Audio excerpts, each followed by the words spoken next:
yang pernah apa namanya melihat hasil tampilan YouTube kita itu menit pertama saja.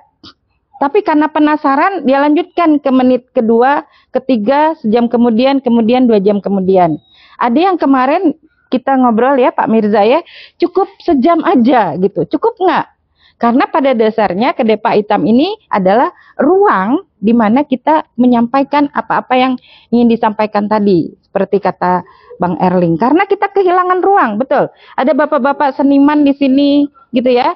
Bang Usni, nanti kita bikinkan tema khusus.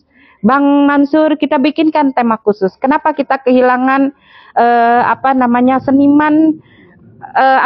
Kemarin kata Bang Mansur itu seni lukis apa namanya, Bang? Bukan, cukit, begitu cukil gitu ya.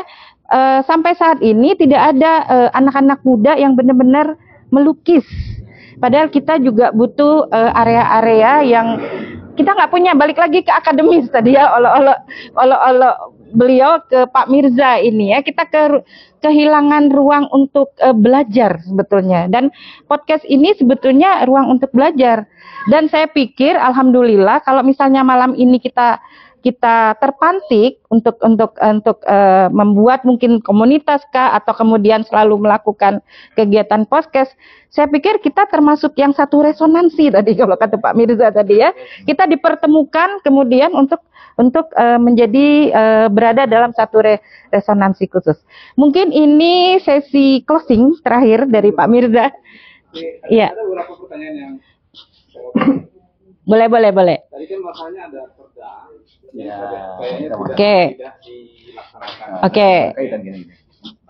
Sebagai masyarakat kita tidak punya kekuatan untuk karena kita tidak mempunyai power untuk memberikan decision. Oke. So, gimana cara sebagai masyarakat kita bisa menekan penguasa agar perda itu dilaksanakan? Oke. Makanya itu sebagai closing statement juga nanti dari Pak Mirza. Silakan. Sebagai akademisi atau sebagai anything lah. Sebagai narasumber selanjutnya juga. Ya, baik, terima kasih ya.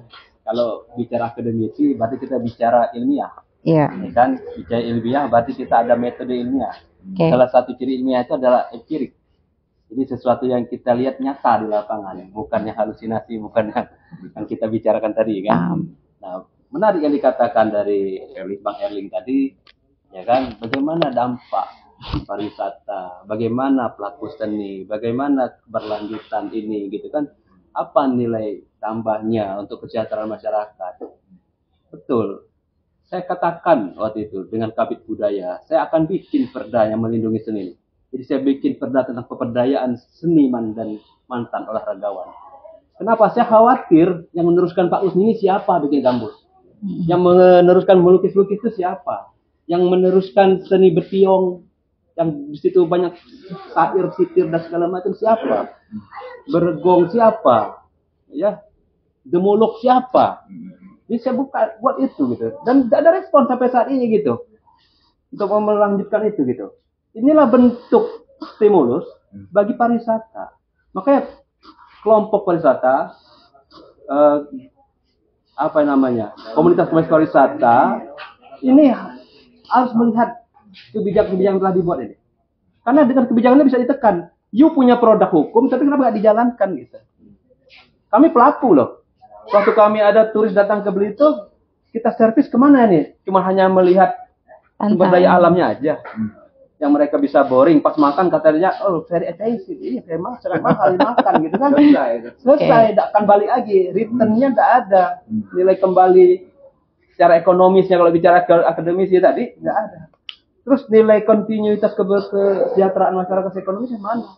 Tapi kalau perda ini dibuat, dibela, didukung oleh pelaku pariwisata dan seniman, kita kejar. Kenapa? Ini produk satu-satunya di Indonesia.